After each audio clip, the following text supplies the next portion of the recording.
Inilah rekaman kompilasi memperlihatkan serangan FPV Rusia yang menggila di posisi-posisi militer Ukraina.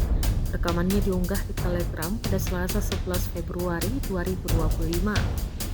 Dalam keterangan unggahan disebutkan, Rusia menunjukkan rekaman baru serangan FPV terhadap kendaraan dan personel Ukraina. Bahkan benteng Angkatan Bersenjata Ukraina di garis kontak tempur juga dilibas. Rekamannya pun kini telah menuai berbagai komentar dari warganet.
Download Tribun X sekarang, menghadirkan lokal menjadi Indonesia.